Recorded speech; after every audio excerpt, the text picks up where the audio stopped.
নির্বিঘ্নে ভোট দিতে পারবেন, এটা আমি আপনাদেরকে বলে গেলাম।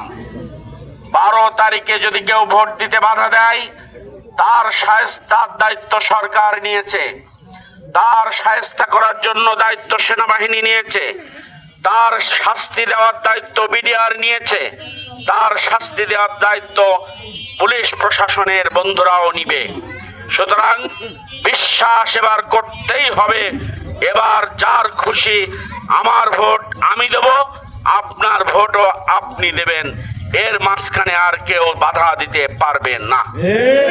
আসুন সবাই মিলে আমরা একটা ক্ষুধামুক্ত, দারিদ্রতা মুক্ত, দুর্নীতি মুক্ত, আমরা একটা বৈষম্য মুক্ত দেশ গড়ি, যেই দেশের রাস্তাঘাট, পুলছাকো, স্কুল, কলেজ, মাদ্রাসা, মন্দির, মসজিদ, প্যাগোডা সব কিছুতেই উন্নয়নের ছায়া যাবে, সব কিছুতেই বিনা বাধায় কাজ হবে এবং টেকসই উন্নতি হবে।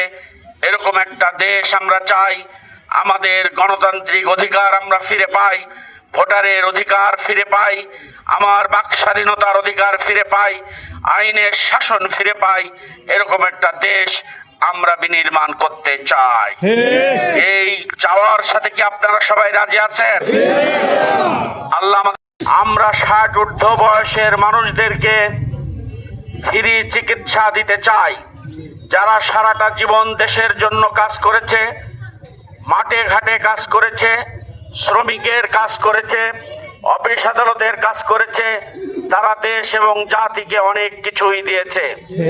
60 বছর বয়স পেরোনো মাত্রই দেশ তাকে দিতে চায়, তার চিকিৎসার দায়িত্ব দেশ দিতে চায়। এটা জামাত ইসলামের অঙ্গীকার। জামাত ক্ষমতায় গেলে এটা করবে ইনশাআল্লাহ।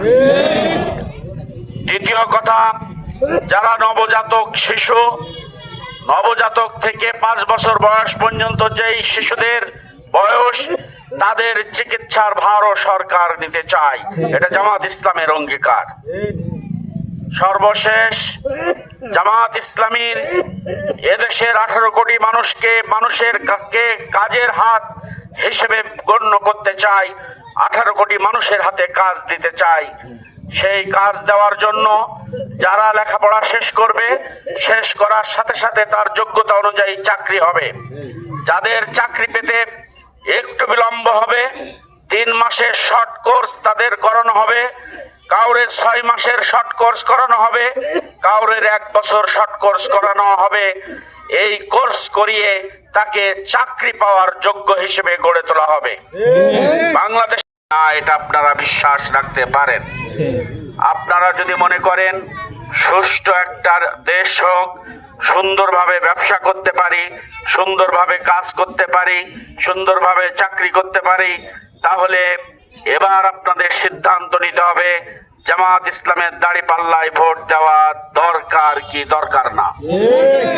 সম্মানিত ভাই এবং বন্ধুগণ, বাংলাদেশ জামাত ইসলামীর যারা নেতা এবং কর্মী, আমার যারা নেতা কর্মী আছে আমার পাশে, তারাই সমাজকে ক্ষতি করেছে, সমাজের মানুষের ক্ষতি করেছে, সমাজের মানুষের মিথ্যা মামলা দিয়েছে, পুলিশ দিয়ে ধরিয়ে দিয়েছে, পুলিশ দিয়ে হয়রানি করেছে। এরকম একটা অভিযোগও আমার কোন নেতা কর্মীর বিরুদ্ধেও পাওয়া যাবে না।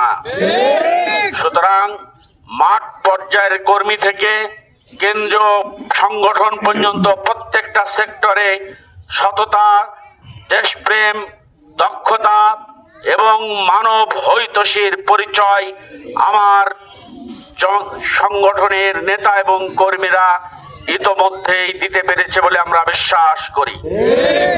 সুতরাং এই সুন্দর মানুষগুলোর হাতে যদি অঞ্চল যায়, আসন যায়, দেশ যায়, তাহলে দেশটা ভালো চলবে, এটা বিশ্বাস করতে আমাদের আর কোনো কষ্ট হয় না। দ্বিতীয় কথা কি বলবেন? দ্বিতীয় কথা বলবেন, আমাদের এটা অঙ্গীকার, আমাদের এটা নির্বাচনী ইস্তেহারের মূল ভিত্তি। আমরা দুর্নীতিটাকে কোনো অবস্থায় মেনে নেব না। বাংলাদেশ জামাত ইসলামী যদি ক্ষমতায় যায়, প্রথম দিনই অর্ধেক